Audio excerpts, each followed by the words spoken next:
Bonjour. Bon, ça faisait un petit moment que je voulais vous parler face caméra, même si je suis pas du tout à l'aise avec ça. Je pense qu'on a quand même pas mal de choses à se dire. Je voulais en profiter pour vous faire un récap de l'année, faire une mise au point des projets actuels, et puis parler un peu des projets d'avenir. Il faut savoir que 2021, ça n'a pas été une année de tout repos pour moi. Du coup, il y a un an, j'ai lancé ma radio en tant qu'indépendant. Pour ceux qui le savent, j'avais déjà le projet Divine Féminine depuis 2018 en cours, chez Radio d'Idées, et j'ai décidé de me récupérer le projet. C'était aussi du coup l'occasion de lancer d'autres programmes qui me plaisaient, enfin que j'avais envie de faire, je trouvais qu'ils pouvaient manquer sur le monde du podcast. Et puis voilà, il y avait plein de projets dont j'avais parlé avec plein d'amis, il y avait plein de choses qui devaient se concrétiser, et du coup on s'est lancé, enfin. Voilà, on a commencé un tout petit peu avant 2021, on a commencé en 2020 à faire les premiers enregistrements, mais il y avait le temps de récupérer un peu de financement et surtout de pouvoir prendre une licence d'1 an chez Ocha, qui est notre hébergeur, je les remercie. Tout ça, ça nous a amené du coup en février 2021, mais voilà, il faut savoir qu'à l'époque, j'habitais pas encore sur Bordeaux, j'habitais encore à Cap-Breton. Et du coup, faire des allers-retours Cap-Breton-Bordeaux pour venir faire les interviews, c'était un peu compliqué. Tous les autres co-intervieweurs, donc Léane et Jean, habitaient à Bordeaux. Il a fallu qu'on déménage et du coup, j'ai passé 3 mois chez mes parents en campagne parce qu'on a galéré à trouver un appartement sur Bordeaux. C'était très très compliqué, surtout que la situation dans laquelle j'étais à l'époque me permettait pas d'avoir facilement un appart. J'étais en auto-entreprise et en CDD, donc autant vous dire que ça n'a pas plu aux propriétaires. Heureusement, mes parents sont des gens adorables et ils nous ont hébergés avec plaisir chez eux. On était restés du coup ces 3 mois et fin juin, on a fini par avoir un appartement. Juillet, août, septembre, j'ai pris un travail saisonnier. Alors j'avais déjà pris un CDD à côté parce que juste la boîte ça ne me suffisait pas pour travailler. Et j'ai pris du coup ce CDD pour me faire rentrer un peu d'argent. Et cet été du coup j'ai travaillé en saison. Du coup j'étais pas du tout à 35 heures mais à beaucoup plus. Et en fait j'ai pas beaucoup eu le temps de travailler sur la radio. Donc c'est pour ça qu'il y a eu une grosse période de creux à ce moment-là. On sortait pas du tout des épisodes de manière régulière. Il y a eu des problèmes aussi pour faire les interviews parce que j'avais très peu de temps. Et depuis fin octobre, début novembre, j'ai négocié un CDI dans la boîte où je suis actuellement. Et c'est cool parce qu'ils l'ont accepté. J'arrive à peu près à trouver un équilibre entre ma vie professionnelle et mon CDI du coup dans cette boîte. Mais voilà, en gros, 2021, ça a été une année de beaucoup de changements, beaucoup de déplacements et beaucoup en fait. Là, quand j'enregistre, on est en février, donc ça fait un an que ça fait vraiment un an que la boîte existe. Donc la radio en tout cas. Et je suis hyper contente du coup de pouvoir faire un retour sur ces un an. Avant de vous parler du coup des projets en eux-mêmes, je voulais juste revenir rapidement sur ma santé mentale ces derniers temps. Ça fait à peu près depuis 2013 que ça va pas trop, mais que je jongle entre des hauts et des bas et des périodes de très bien et des périodes de pas du tout bien. Et alors le combo Covid, confinement, année compliquée, ça a été un peu violent. Ça a été vraiment très dur et je pense qu'on peut dire très honnêtement que le deuxième confinement pour moi il a été assez fatal, assez brutal. Parce que le premier était compliqué mais on savait pas trop à quoi s'attendre. Le deuxième on savait exactement à quoi s'attendre. Et pour moi, ça a été l'angoisse. Voilà, je vais pas le cacher. Depuis octobre, du coup, j'ai commencé une thérapie, enfin. Et ça commence à aller mieux, c'est cool. Je commence à comprendre un peu plus comment je suis, comment je fonctionne. Et surtout à savoir d'où viennent mes problèmes et à trouver des solutions. Je sais aussi que je suis actuellement dans un moment de ma vie où je dois faire des choix assez importants. En fait, c'est un peu compliqué parce qu'il y a plein de choses sur lesquelles je suis pas complètement... Je suis pas le seul décisionnaire, quoi. J'attends de voir du coup comment tout ça va évoluer, les décisions que je vais devoir prendre. Donc je suis un peu stressé, mais dans l'ensemble, ça va. Voilà. Et pour conclure, du coup, sur cette note positive, en vrai, ça va quand même de mieux en mieux chaque jour. Et franchement, j'ai bon espoir que ça aille mieux avec le temps. Et que 2022, peut-être mon année. Qui sait ?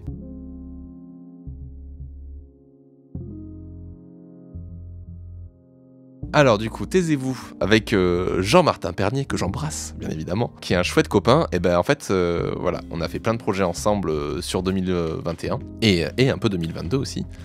Ils ont réalisé leur premier film avec Robin Delécluse, que j'embrasse aussi. On a participé à quelques tournages ensemble, on a fait une série qui s'appelle Céréales sur Instagram, vous pouvez le retrouver sur sa page perso, à Jean. Donc fin 2020 avec Jean, on parlait déjà de faire des podcasts ensemble, et du coup on a commencé fin 2020, début 2021. À faire du coup le podcast Taisez-vous, peut-être que certains d'entre vous le connaissent déjà, et on est plutôt content, parce qu'en vrai on a beaucoup de retours positifs sur ce podcast. Il prend vachement bien, Jean fait une com de fou dessus, et vous êtes de plus en plus nombreux, ça fait trop plaisir. J'avoue que Taisez-vous, je gère pas beaucoup la partie communication, mais j'arrive quand même à en parler un peu autour de moi, et il y a de plus en plus de thésards qui viennent nous parler, et c'est super cool, parce que moi mon but était vraiment de vulgariser le milieu de la recherche, et de pouvoir intéresser le grand public à ça. Voilà, il y a eu un peu de relâchement de notre part du coup cet été, comme je vous l'ai expliqué, parce que je bossais énormément et Jean était vachement pris dans sa thèse. Il avait pas le temps de faire du montage, moi non plus. On avait des épisodes d'avance, mais on n'a pas pu les diffuser direct. Là, on a plutôt bien rattrapé notre retard maintenant. On va attaquer la saison 2 bientôt, je crois. Je sais plus, peut-être qu'on l'a commencé. Non, on l'a pas commencé. On la commence bientôt. Maintenant voilà, on est beaucoup plus déterminés. Il y a encore quelques épisodes au moment où j'enregistre. On doit avoir 2 épisodes d'avance de montée et 3 qui sont dans les tuyaux. Et on va enregistrer dans les prochaines semaines plein d'épisodes sympas, dont quelques hors-série. On aime toujours autant faire ce podcast. J'espère que le format vous plaît toujours. On est très ouvert à la discussion sur ce podcast. On a encore plein d'amis et de connaissances thésards qui doivent passer dans l'émission, mais si jamais vous voulez venir, n'hésitez pas à nous envoyer un message sur le compte Insta. On est là. Il y a aussi le Discord, s'il y en a qui veulent venir discuter. C'est plutôt moi qui m'occupe de la partie Discord et Jean qui s'occupe de la partie Insta. On a fait un live en juin sur le thème du coup des données, de la gestion de données et du pass sanitaire. On a beaucoup aimé et j'aimerais beaucoup pouvoir reprendre ça, donc on se tient au courant, mais peut-être à l'avenir plein de podcasts en live. Allez, on y croit. Toujours dans les bons coups. Bon, toujours dans les bons coups, qu'on a lancé du coup en mars 2021 avec Léane. Ça a été un peu plus compliqué le démarrage. Voilà, pour être transparent avec vous, je suis sorti de mes deux premières expériences de podcast hyper confiant. Divine Féminine, Taisez-vous ont été super bien accueillis, on attend les épisodes suivants avec impatience, etc. Donc du coup, quand j'ai lancé Toujours dans les bons coups, j'étais hyper serein. Bon il n'a pas été spécialement bien accueilli au début. Ça va peut-être vous paraître bizarre, mais voilà, les premiers épisodes de Toujours dans les bons coups ont pas aussi bien marché qu'on espérait, mais en fait surtout au niveau de la réception. Je parle pas tant au niveau des écoutes, au niveau nombre de machin, non, c'est vraiment au niveau de la réception. On a bien conscience qu'on est sur un sujet qui peut être complexe, ça c'est sûr. On a bien conscience aussi qu'aujourd'hui le podcast est relativement apprécié, que les gens comprennent un peu plus notre démarche, etc. Mais bon, les débuts étaient très compliqués, on a eu des retours négatifs, un accueil froid, voire violent parfois. On a eu des demandes d'anonymat au dernier moment qui m'ont demandé du coup du travail dans les dernières minutes en urgence, un peu dans le jus. On a eu des accusations d'apologie de la culture du viol aussi. Voilà. Et on a eu aussi des colères de petits et petites amies qui voulaient pas que leurs partenaires viennent parler de ça aussi ouvertement à nos micros. D'un côté, ça me fait me dire que ce podcast a vraiment encore besoin d'exister parce qu'il y a encore beaucoup de choses à régler là-dessus. Les sujets du sexe et de la sexualité, c'est encore très compliqué, c'est très dur d'en parler calmement. C'est pour ça aussi qu'on voulait faire un podcast plutôt long. Voilà, c'est vrai que le format d'1 heure, ça peut rebuter des fois certaines personnes, mais nous, ça nous permet vraiment de laisser la discussion. C'est très peu monté, toujours dans les bons coups, voire même pas monté du tout, pour justement laisser ce côté bien comprendre ce que l'autre dit. On voulait pas couper la parole. Ah oui, surtout, chaque personne réécoute son podcast après diffusion et nous fait un retour dessus. C'est-à-dire que s'ils sont plus en accord avec leurs propos, s'ils se rendent compte que là c'est un peu trop touchy ce qu'ils ont dit, etc., on le coupe. Parce qu'on veut pas qu'il soit jugé sur une phrase qui a été prononcée trop vite ou quelque chose comme ça. Donc voilà, théoriquement, 100% des témoignages que vous entendez dans les podcasts sont validés par les gens qui l'ont dit. Bon, après on a aussi conscience que ça peut nous retomber dessus, parce que bon, on a beau dire que ce sont les propos de cette personne-là dans telle interview, ça peut toujours finir par nous retomber dessus, à Léane et moi. Donc voilà, afin de nous protéger un petit peu par rapport à ça, on a décidé de rajouter le petit jingle de début, qui nous sert d'une part à rappeler que tout ceci a vocation à vouloir s'ouvrir au débat et rappeler que les avis qu'on écoute sont les avis de la personne interviewée, mais aussi ça nous sert pour la suite à pouvoir placer des trigger warnings éventuellement. On a fait là notre première interview avec des des discussions un peu compliquées, voire même parfois violentes en rapport avec le sexe. Voilà, sur les conseils d'un très bon ami, on a décidé de mettre ce petit trigger warning en début d'épisode, et pour ma part, j'ai préféré le mettre sur tous les épisodes, parce que en fait, ça peut nous paraître peut-être pas choquant ce qu'on va écouter, mais pour d'autres ça peut l'être, donc on préfère vous prévenir. Voilà, c'est une émission qui parle très librement, chacun est libre d'écouter ou pas. Voilà, ce qui nous paraît important dans ce podcast, c'est de montrer la diversité de pensée et de vivre sa sexualité, dans un sens le plus large possible, de faire un compte-rendu de l'état de pensée du sexe et de la sexualité. On est que sur notre première saison, la saison 2 va peut-être commencer une fois que cette vidéo sera diffusée. Pour l'instant, on se cherche encore, c'est un podcast on sait pas trop exactement où on va, on sait qu'on adore parler de ce sujet-là, on adore s'y renseigner, on adore en discuter autour de nous et surtout renseigner les gens, parce qu'on se rend compte qu'il y a plein de choses que les gens ne savent pas alors que c'est à la portée de tous. Voilà, on veut ouvrir le débat sur certains thèmes, certaines réflexions. Je pense pas qu'imposer une vision nous permettrait d'avancer. Mais bon, je profite de cette petite vidéo pour le rappeler. On n'est pas forcément d'accord à 100% avec tout ce que disent les invités. Et il est même probable et possible que certains invités dans le futur ou même dans ceux qui sont déjà passés, on ne soit même pas du tout en accord avec ce qu'ils pensent. Mais ça nous paraît important de le diffuser. Sinon, si on mettait que des gens qui sont d'accord avec nous, on serait pas très juste, je pense. Voilà, bon après, on aimerait bien aussi du coup faire des épisodes live avec ce podcast. On sait pas encore trop quand, ni comment, ni où le faire. On aimerait beaucoup faire des épisodes à plusieurs aussi. Alors ça, je vais essayer de me renseigner de mon côté, à trouver des solutions pour qu'on puisse inviter par peut-être 3, 4, 5, 6 personnes. On a rajouté des thématiques qui pourraient nous permettre de faire des hors-séries, donc on adorerait faire ça, faire des tables rondes avec plusieurs personnes. Voilà, on n'invite personne en fonction de son âge, sa sexualité ou son genre, ni de son milieu social, ni de son travail, etc. Tout ça, ça nous importe peu, mais on a quand même envie d'essayer de garder une diversité assez large. Et c'est vrai qu'on nous a fait la remarque que on avait souvent des jeunes, beaucoup de gens de 20 ans principalement, et très peu de personnes LGBT. On y travaille. L'idée est qu'on ne veut pas interviewer quelqu'un qui est gay ou trans parce qu'il est gay ou trans. On essaye de garder cet équilibre. Vous en faites pas, on y réfléchit à chaque fois on y réfléchit. On pense bien à garder ça dans un coin de notre tête. On cherche à avoir une parité, une certaine forme de parité. Déjà, on essaie de se concentrer sur la parité homme-femme. Et c'est des fois compliqué en fonction de qui on invite et de qui a bien envie de parler surtout. C'est surtout le problème est qui a bien envie de venir parler.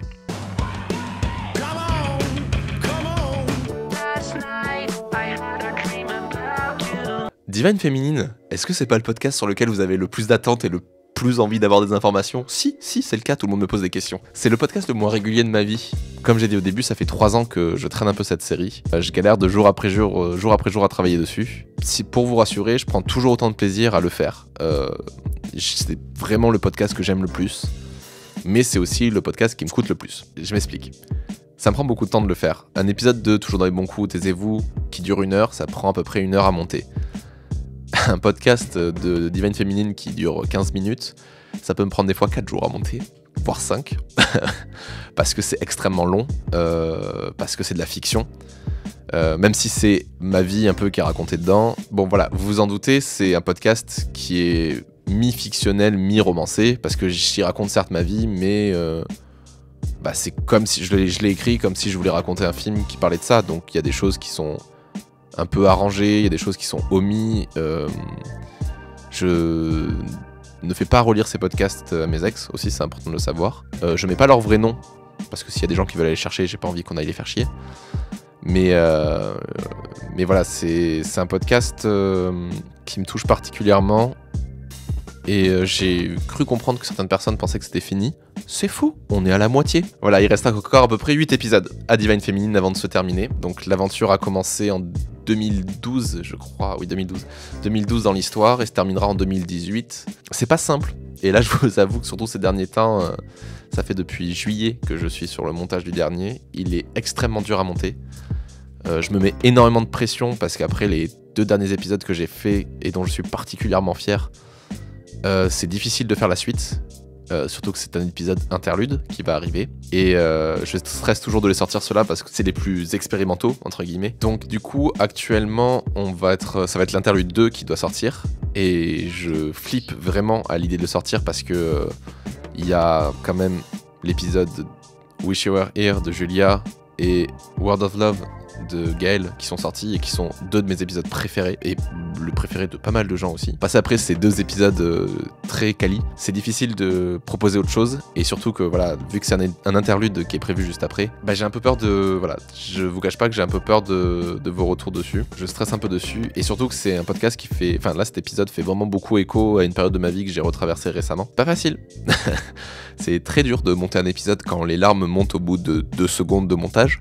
Voilà, je pense qu'un jour, mais je vous tiendrai au courant, je vais m'enfermer chez moi, éteindre mon téléphone et passer ma journée dessus, comme ça il sera prêt. J'espère au moins vous en sortir 2 à 3 par an, mais je préfère ne plus trop communiquer dessus parce que ça me prend beaucoup de temps. Il y a beaucoup de choses en plus qui sont rajoutées dans mes travaux en ce moment, donc voilà. À savoir en plus qu'il y a du mixage à faire, donc il faut que je paye un mixeur, il faut que le mixeur puisse travailler dessus, etc. J'ai pas trop envie d'en dire plus sur la série pour l'instant, mis à part 2 choses, il n'y aura pas de saison 2.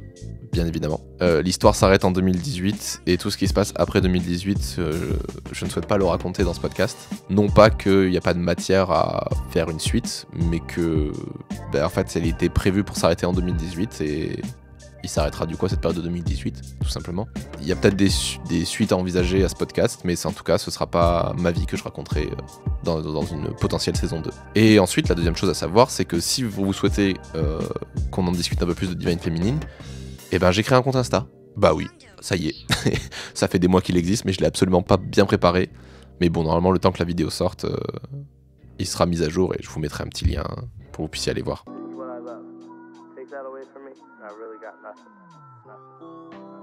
Bon alors, et ensuite, qu'est-ce qu'on va faire ? Dans le concret, je suis en train de monter du coup la partie photo de mon projet du coup de boîte avec Mori Photographie ou Mori Photo, je sais plus comment je l'appelais, on va dire les deux. En gros voilà, ça va être mon compte photo pro où je vais vraiment proposer des qui pourraient me servir voilà, de portfolio pour des prestats éventuellement. J'ai redécouvert un peu la photographie il y a pas longtemps, j'ai beaucoup aimé, surtout dans cet aspect de mise en scène. N'hésitez pas à rejoindre le compte pour aller voir de ce que j'y fais. Ça me permettrait d'être une forme de revenu pour la radio aussi. Et voilà, donc si vous souhaitez soutenir le podcast par des photos. Alors après, moi j'ai très envie de faire du live, mais je sais que Twitch, par exemple, c'est un gros investissement. Même si, bon voilà, je sais que j'ai plusieurs programmes à pouvoir proposer, tant dans le podcast, dans le jeu vidéo, dans la composition musicale. Voilà, c'est une envie comme ça. Peut-être que ça viendra, moi j'aimerais beaucoup que ça vienne, mais on va attendre de voir le temps et l'argent que j'ai à pouvoir y consacrer. Du coup, on va peut-être lancer un Patreon, parce que ça fait un petit moment qu'on en parle. Je sais qu'il y a des gens qui aimeraient soutenir la radio, donc je me dis que ça peut être une certaine manière de le faire. J'ai pas encore réfléchi à fond, mais je pense que je vous le passerai dans les prochains jours. Ce serait sympa parce que ça laisserait du coup, ça vous laisserait, vous, la liberté de la radio, et nous, ça nous permettrait de nous financer. Pour l'instant, c'est pas figé, on va voir ce que ça donne. Je vous ferai un petit sondage pour savoir s'il y en a qui sont prêts à participer. Ce sera pas forcément des gros montants, on parlera de... Voilà, avec Patreon, c'est vous qui décidez, et entre 1 et 5 euros par personne, ça nous rapporte déjà un peu d'argent. Et ça pourrait nous permettre, surtout, avant de nous payer, de nous défrayer au moins pour aller dans certaines villes, faire des podcasts plus intéressants. Ne serait-ce que Paris, ça coûte cher d'aller à Paris. Il y a autre chose dont j'ai oublié de vous parler. Le Listening Challenge. Ça fait 3 ans que j'organise ça sur Sens Critique. Bon, j'aimerais le développer un peu ailleurs. En gros, c'est un challenge qui sert autant pour les gens qui veulent découvrir la musique que ceux qui sont très passionnés comme moi. Et l'idée, c'est d'écouter 50 albums en fonction de 50 règles dans l'année. Voilà, je vous mettrai le lien pour ceux que ça intéresse et qui veulent s'amuser à le remplir. Il n'y a aucune obligation de participation, il n'y a pas de victoire de mecs qui vont le plus vite, machin. Non, c'est un challenge perso. C'est juste pour étendre un peu sa culture personnelle sur la musique. J'adore faire ça, j'aimerais bien le développer ailleurs que Sens Critique, ne serait-ce que par exemple sur Twitch ou... voilà, j'avais un peu essayé via le podcast, mais je suis pas forcément très fan. Ou alors s'il y en a qui veulent venir avec moi autour de la table en parler, parce que moi tout seul, c'est un peu... voilà, c'est un peu nul. J'aime pas trop, c'est nul. Enfin voilà, j'aime pas faire mon retour tout seul dessus. Donc ceux qui veulent participer, n'hésitez pas à nous rejoindre, ça nous fera très plaisir. Et si vous souhaitez en savoir plus, vous pouvez m'envoyer un petit message ou regarder les règles. J'ai d'autres idées de podcasts en tête, j'ai plein de petits projets qui me trottent voilà, encore dans la tête. Pour l'instant, j'essaye de me limiter. Il y a des podcasts que j'aimerais reprendre aussi avec des amis. Donc ça, j'attends de voir avec eux quand est-ce qu'ils sont dispo. Voilà, moi dans l'idée, ça reste mon but de réussir à vivre de ça. Que que ce soit autant du podcast que de la photo, que de la vidéo, enfin voilà, tout ce qui tourne autour de l'audiovisuel. Et ben c'était une vidéo très longue. Merci de m'avoir écouté jusqu'au bout. C'était un petit peu long, mais ça me semblait nécessaire de faire cette grosse mise au point. Je serais chaud de refaire ça l'an prochain. À peu près la même date, on peut se dire février, on se dit février. Voilà, comme ça nous permet de se mettre un peu au point sur ce qui s'est passé ces derniers temps, sur les podcasts, de savoir comment tout ça évolue. Merci à tous. Merci à tous pour votre soutien, pour les écoutes, pour les partages. Et je vous fais des bisous. Ciao.